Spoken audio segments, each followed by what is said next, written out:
Hi, I'm Christina, and this is New Ways Podcast.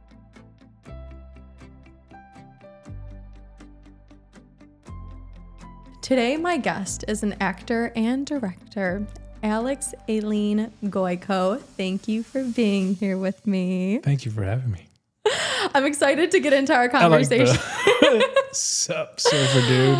It's been a day. But thank you for being here. And our topic of conversation today is we're going to try to go along with imposter syndrome as well as trying to navigate feeling like you don't have a home or you don't know who you are sometimes. Yeah. Because it's definitely an isolating experience. And I feel like a lot of us, regardless if you do have imposter syndrome or you have a chaotic upbringing or like even now you're trying to figure things out and you have a stable home. Yeah. I feel like at one point, all of us in this world have felt like we're alone and we don't know who we are, if we should be where we're currently at. It's very true. It's I think both are pretty wild. There has to be some sort of like center, it feels like, because you would hope there's a center, but I know people that have that. Like I'm one of those people that lives a very nomad life. But I also know people that have everything and they're freaking miserable. Oh, for sure. And it's up here. That home is where the hardest thing is. So true, man. I love that you said that because I couldn't agree more, as well as something that also popped into my mind when you said that. Because for a while when I would get uncomfortable is I would move around too. I love vacations now for the experience. Sure. But in the beginning, I used to do it to escape or like to feel like I could find belonging. But it's funny because like no matter where you go, you're still with yourself. Yep. It's a trip to Italy isn't going to make you happy. You got to be happy. Temporarily, but it's not a long-lasting thing. Oh, boy. And I feel like there's two senses of kind of feeling lost and alone is like the chronic one where it's months, years, and like you don't make a change and it sticks. And then there's also just those brief moments because I'm even guilty where like I love my life. Genuinely, I love my life. But there's been times where I'm like sitting in my apartment that I've decorated to a T of what I love. I love my friends. I have the best friends. And I'm just like, why do I feel empty? Oof. That's a powerful question that does that feeling come up? How does that come up? Like you in the middle when you're alone, or does it come up when you're surrounded by people? Both, to be honest with you. I feel like it's more loud when I am alone because you're not distracted by the noise. And I'm very big on like feeling my feels and staying in touch with myself. And it comes up for just no reason at all sometimes. And I'm a firm believer that we don't always know why things come up. Yeah, it's that quantum thing. Yeah. Or it's also just what like. I see though is we were kind of talking about this too before in one of our many conversations is I see it as everything that pops up is there for you to analyze, not judge. And to me, sometimes I'm like, okay, maybe this means that it is time for me to like move something, not necessarily homes, not necessarily like friend groups, but I just need a micro shift, or it's just telling me to be aware of where something's not serving me or aware of situations that might present themselves that feel like a change. It's true. It sounds like you're really good at that. I mean, we've been talking about you hopping over to like Santa Monica one day or leaving the country and going on you just went to Costa Rica for that reason, right? Yeah, pretty much. So it's true. There is a fine line, I think, with that and escaping. Oh, for sure. And that's where I've like, I was forced to grow up in a way that I had to move around so much that I realized it's a defense mechanism now. It might be a defense mechanism. Like that imposter syndrome thing it can be built in from so long before that we think that by changing something it's going to change, but it's something else. It's like in us. So two things then for you. One being, how do you differentiate then? And I don't know if you're good at this yet or you're still learning, is how do you differentiate from escapism and when it's actually time to make a shift? That little... I struggle with it. I struggle with that because everybody says it's your gut feeling and all this stuff. And it's like, no, like we are results driven people. If you move to a new place and it goes really well for you, you're going to look back and be like, this was the right decision. And vice versa is true too. But I'm of the school that you have to make a choice and then make the choice. work for you. Yeah, or make it the accept choice like to justify act it on after. it. Yeah. It's you know what I do a lot? I flip a coin. Really? Maybe like 10 times a day. For everything. You do that often? I do that 10 times a day. Or more. Like it with the little things that 2 things that are almost identical. Best place to flip a coin and just go. In fact, I don't even flip a coin. I tell Siri, I go, "Hey Siri, heads or tails?" Oh shit, she's going to freak out. Watch. Did we hear her? Okay, good. I muted her. Good. But anyway, it's like it's really cool because it removes the choice from you. Like you just need to pick something, and then you just go. Because I do agree with that. Like being stagnant is also a choice, and that's what keeps a lot of people stuck in these places they're no longer supposed to be in, and that's why they feel lost. It's true. Steve Jobs used to talk about that. The reason why they all have uniforms, the turtleneck with the thing, was because the less choices you have to make, the more ability to make choice you have. Yeah, because you have a limited amount of choices to make in a day.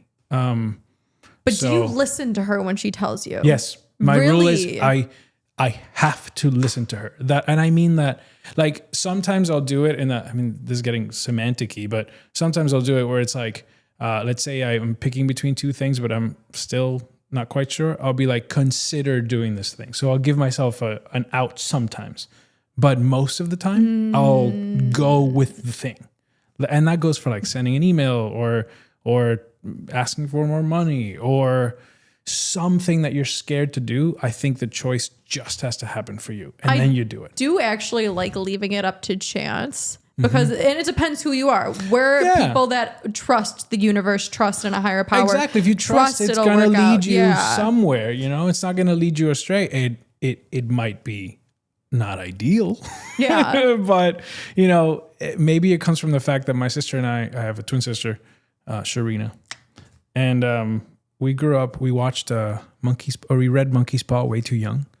I had just learned English and I read Monkey's Paw, which is basically just be careful what you wish for, the way you wish for something. So like, it's this, I mean, have you read it? So I didn't, but when you mentioned it, I Googled it. So it is like you think crazy. something's good and it's, I mean, this is morbid, but they find a lucky paw thing that grants you wishes. And the first wish, it's not even a spoiler, it's the first one, is, she goes, I want $100,000. And the next day she gets a knock on the door. Right. It's a story from the 1800s. So $100,000 was like a chunk of money. I'm sorry, you guys continue. I mean, you know where my mind's at. Anyways. $9 billion. Continue. I'm sorry. Goes, it's so dark too. She goes, I want that money. And on the next day, there's a knock on the door. And it's a guy with a briefcase with $100,000. And he goes, here's this money because your son got jammed in the machine where he works in the factory. And it's like, because my sister and I read, and it gets worse and worse. That is dark. It's so dark, but it was the way that we pray and the way that we ask for things is so specific now, because I do think that whole be careful what you wish for thing is kind of true. Like you could say, I want to be like the guy from Friends, Matthew Perry. There's an interview of him saying, like when he was going through it, he goes, I remember asking God, make me famous as you can, and then do what you will with me after. And he says, I wish I wouldn't have said that because I struggled so much. And do what you will with me after, though. I feel like that's where you're like, well, to be fair, I do believe in the praying by saying, giving something back. For sure. But I think I'm so careful with what I put out there because of that. So like, it's that's intense. Heavy. I was gonna say I do also believe in like, be careful what you wish for. But one of the reasons why this kind of goes back to like not feeling like you have a home is like, I feel like different places that I go or things that I ask for that I thought is what I wanted and I didn't. And you don't. Or I like to this day, if you asked me like 10 years ago if I wanted to end up in LA doing this, like I'd be like, oh, that's dope. But like, no way. Like that wasn't the dream, right? Or the picture even. Now it's the dream. Fuck yeah. It's almost as if we can't visualize it. Like we can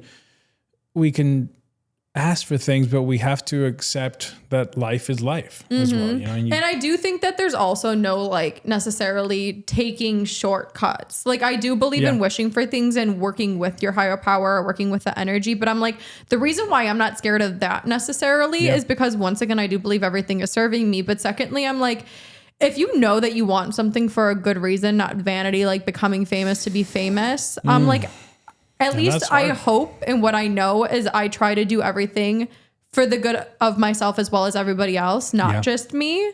Yeah. I think that underlying thing and having that notation when making wishes or when wishing for something and moving forward with your life, just knowing that it's pure of heart is what will hopefully save you from that karma that we're talking about with like monkey's paw or with that. I mean, I think it was Marcus Aurelius too that talked about it. He was like, you know, people wish for things to be better, but in doing so, you're removing all the lessons, you're removing all the stuff. So it's like, instead of, you know, priests do this too. They don't ask for, they don't say, oh, I make this easy. They say, give me strength. By you going through something and then you're stronger. Right? Yeah. And that's even though back to like you mentioned before, you're like, I know people who have like a fabulous home and have the luxury of doing all these things and they're not happy. But I'm like, maybe that's because a lot of the things that we're wishing for instance, like the $100,000, like it's all coming from ego. And it's all coming from of like what you think is what people want to see from you as well as what you think is going to make you happy. And that's what brings us further and further away from ourselves and our homes and makes us feel lost is because we're not actually doing things once again from like a soul level, from what we know is probably good for us, from what we know like in our heart we want. We're doing it from an ego way. Because it's easy to feel lost and like you don't have a home when you've lost connection with yourself. And you might not feel grateful when you're walking around your normal life. And I know it sounds so cliche. Oh my God, be grateful. But like Jimmy Carr, this famous British comedian, he's hysterical. He has an interview where he says, when you're 30, you look a certain way, or when you're 20, you look a certain way, and you may not have any money. But the person who is 60 years old, who's a billionaire, would trade every single cent he has to feel like you did at 20.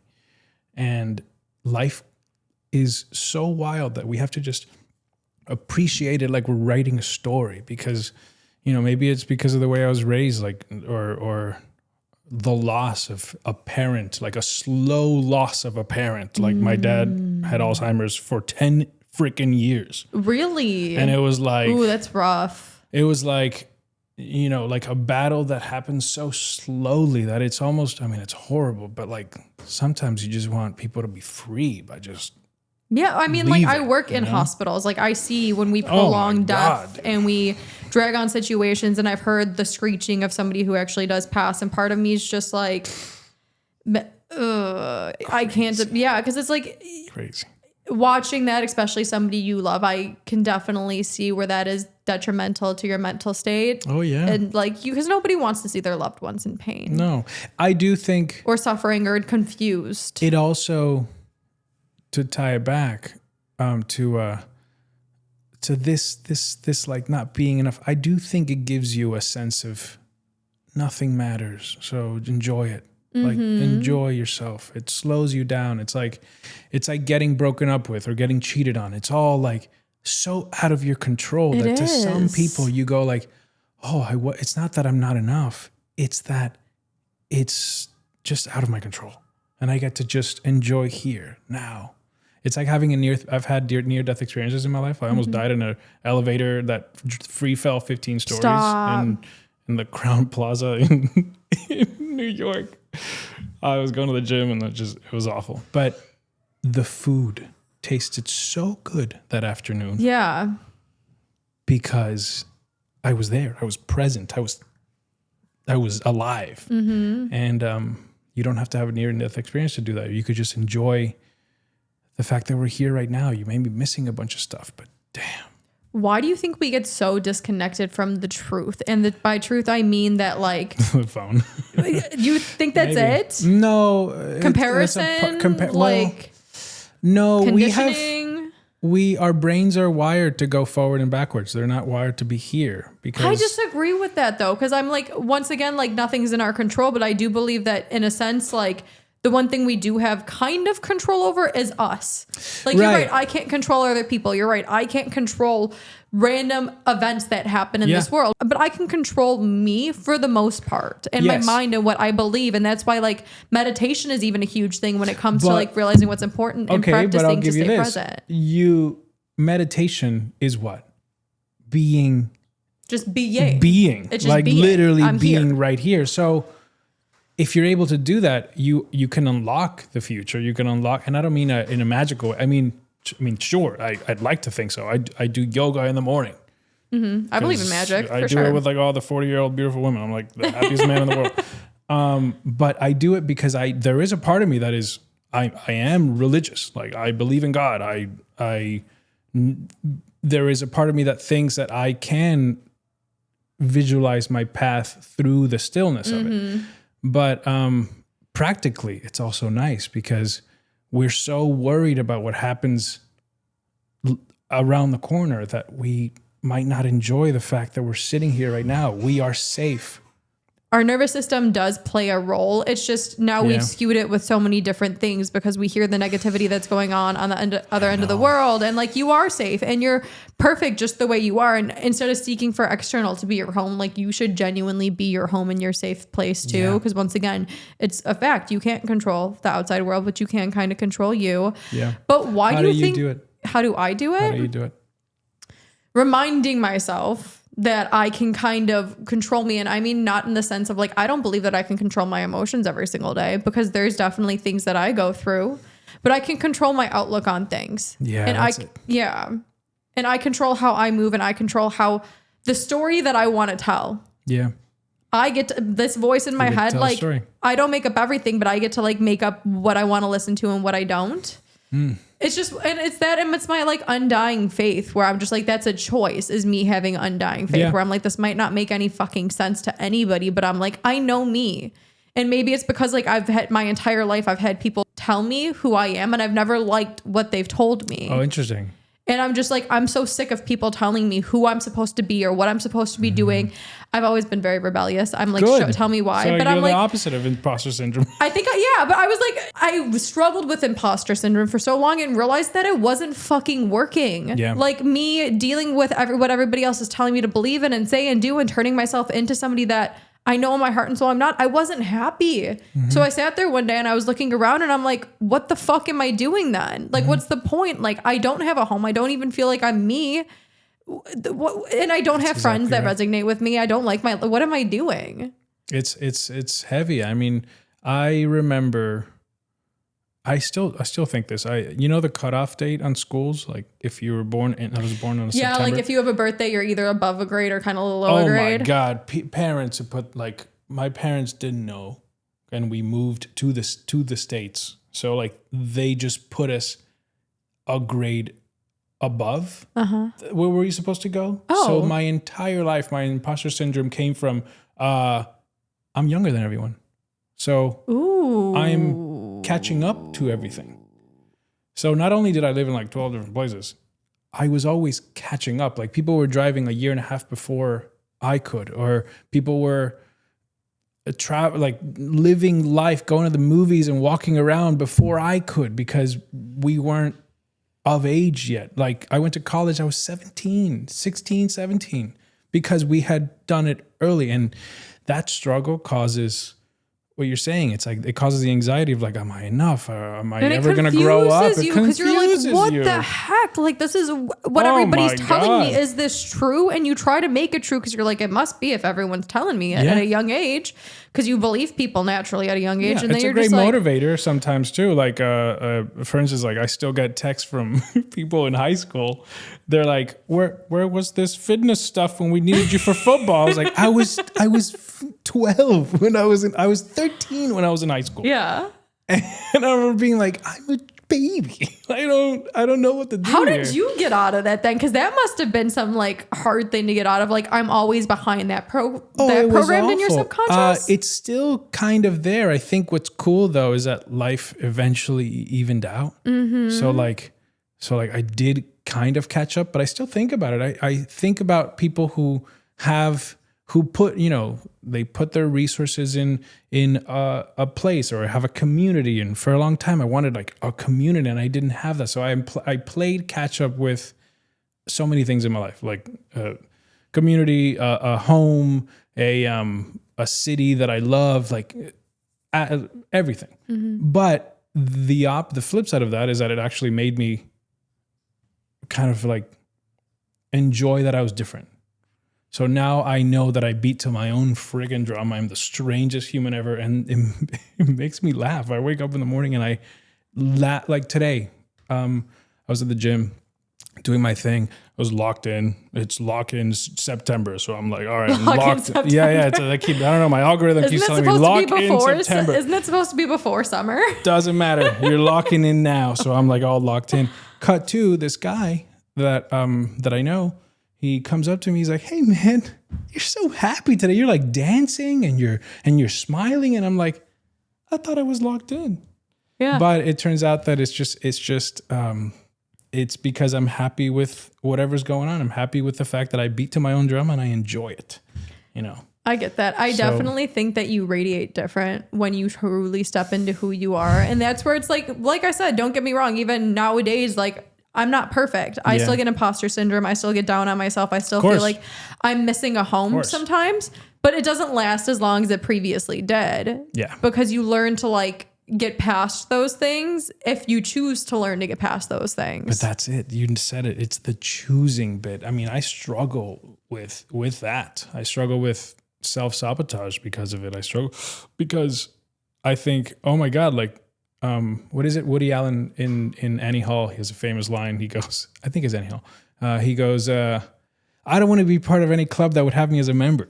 Really? it's like, yeah, like why are they inviting me to do that thing? Why can't they just find someone better? Or it's like, why would I want to go to that party if I'm going to be the coolest person there or whatever? I kind of like I agree with the second one, not necessarily the first one. I love being in rooms and being like an underdog because I'm like, I get to learn. Sure. There are two sides of it. This is true. Yeah. But both of them are built on the anxiety that you're not enough.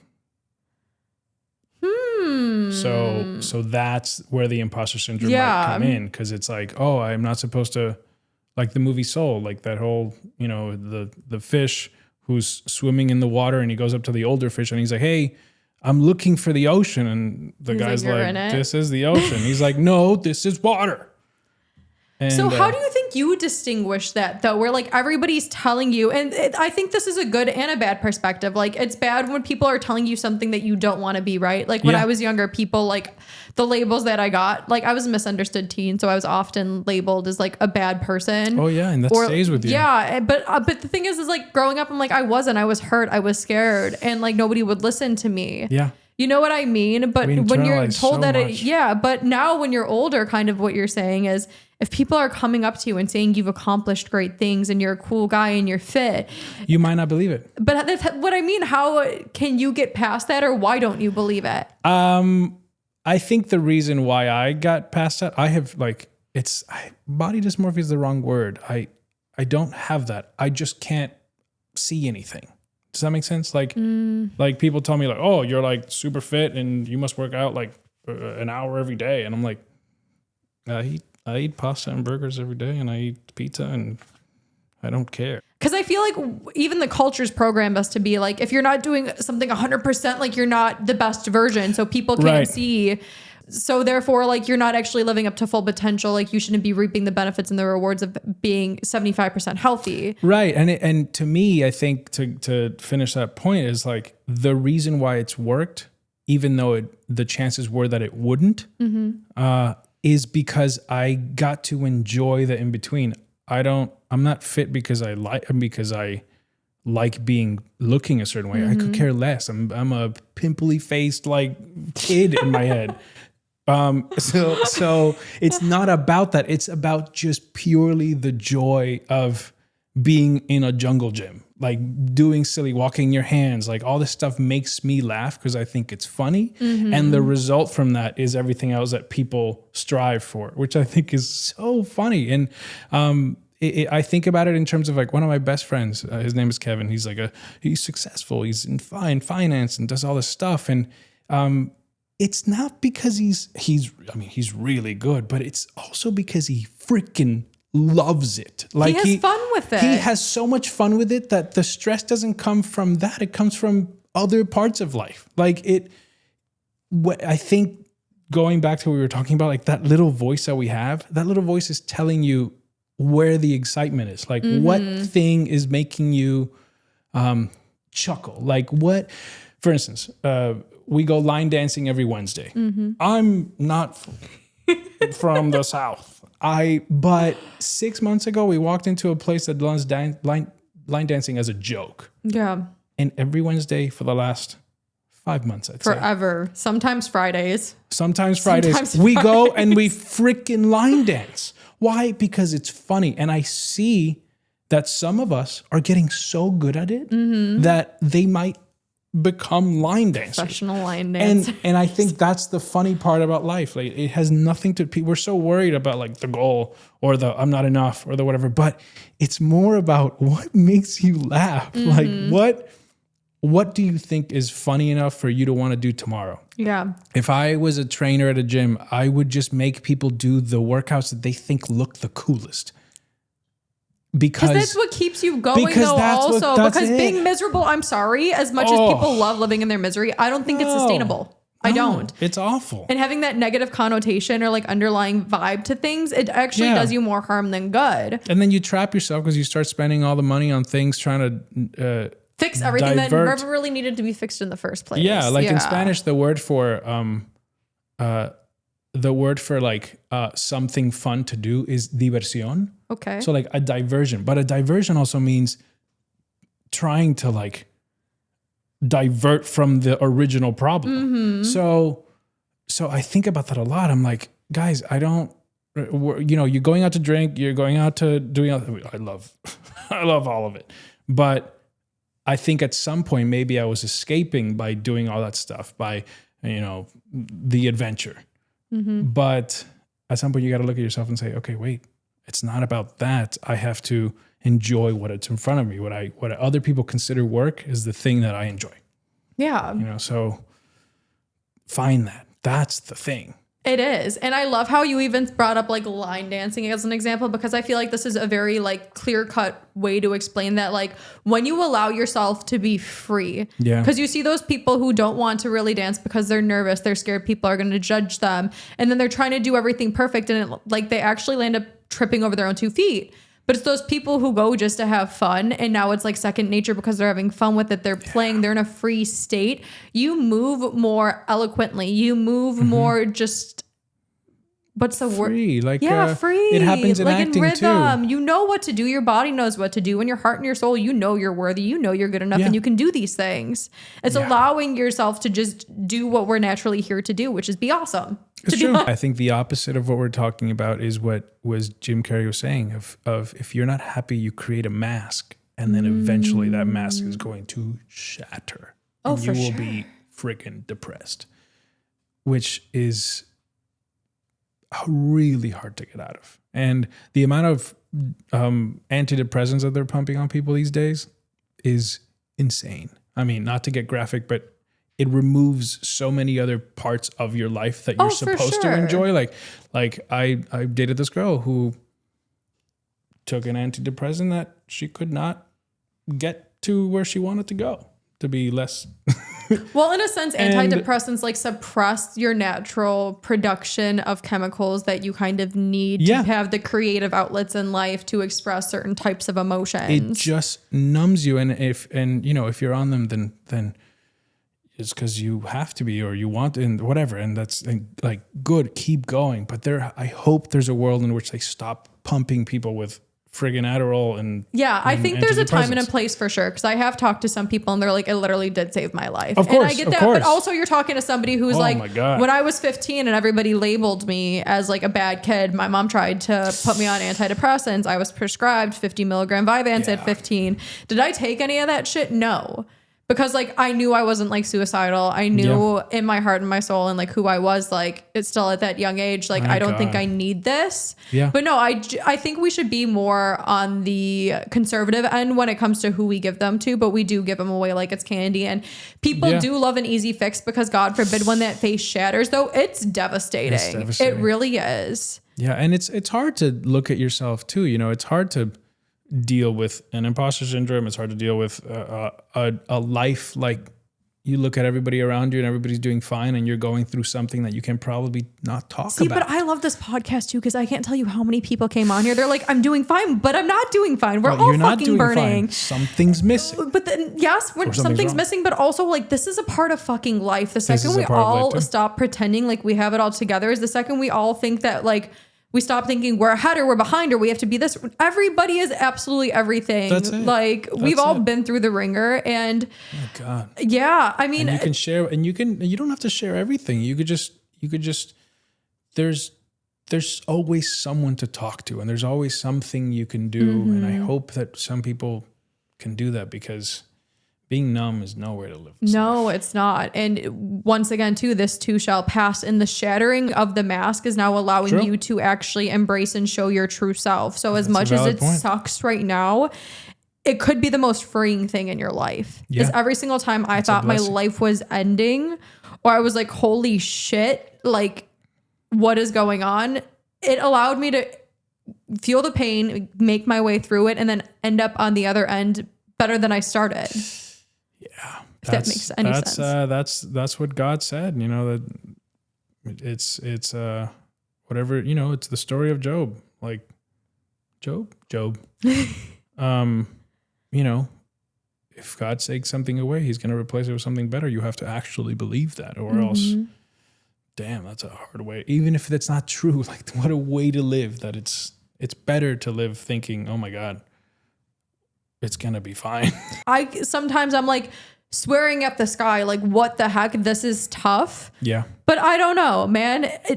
To this day, me believing that something good right around the corner, or that like everything is serving a It helps purpose, a lot. it's helped me so much more than saying this is, because you're right. If you think it's going to crumble you, it will. You don't want to keep moving forward. You're not going to, but That's it.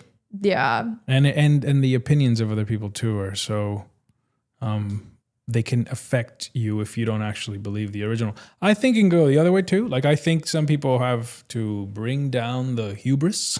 Yeah. I think some people are walking around with some energy, and you're like, But also at the same time, sometimes Breathe. that over exaggeration it's a defense mechanism the also. mask. So I Is the think mask. knowing yourself is actually like Yeah. being raw and vulnerable. You don't have to just shout it out to the world like I do, you guys. That's just my coping mechanism, is like, Yeah. you just have to be honest with yourself. Nobody else has to know. But as long as you know and you acknowledge it and you don't hide those parts, like that's when you start to allow yourself to heal and find a true home, which is within yourself. And nobody can take that away from you. it's true. It's true. It's one of the hardest things that you could possibly do. But if you do it, or if life forces you to do it, which is more likely, that's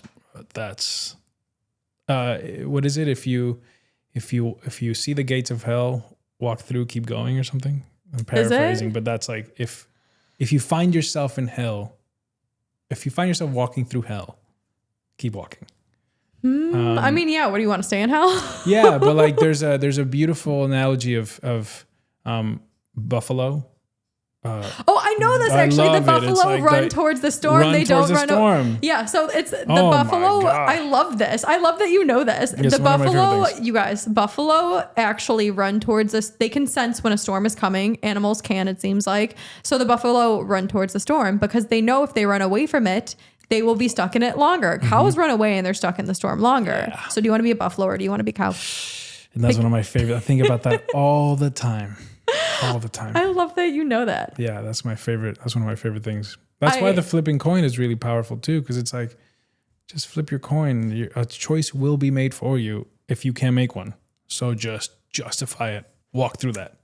Okay, I love that. To end our little chat right now, my question for you is, what's the thing you asked the coin flip? It was something really silly. I had a couple glasses of wine last night. I woke up a little woozy. I'm happy you made it. I know. And I woke up, it was like 6 a.m. and I'm like, should I do something random, like take a random class? I think it was like I did like a yoga class. And it said go right now. It said go? It said go. That's what right the coin now. flip did? Yeah. And I did, and my day would not have been as productive as it was if that wouldn't have happened. So you took the class. So I took a yoga class, half asleep. The guy got mad at me because he's like, you're not doing this right. Are you? I was like, I don't care. It's so really? Asleep. Yeah. Interesting. It felt really good. Yoga is a good practice. But all kinds of stuff. Like it's nice. It's nice to know that you don't have to choose. Like just do something new today. Go to a coffee shop you've never been to. Go on a walk. Talk to the stranger in the elevator. Your brain will literally send so much dopamine to your body when you do something new that it's worth it. It's I agree. Worth it. Yeah. Thank you so much for that insight and for this amazing conversation. It's always a pleasure, my friend. Always a pleasure. And until next time, you guys, thank you for listening, and I love you.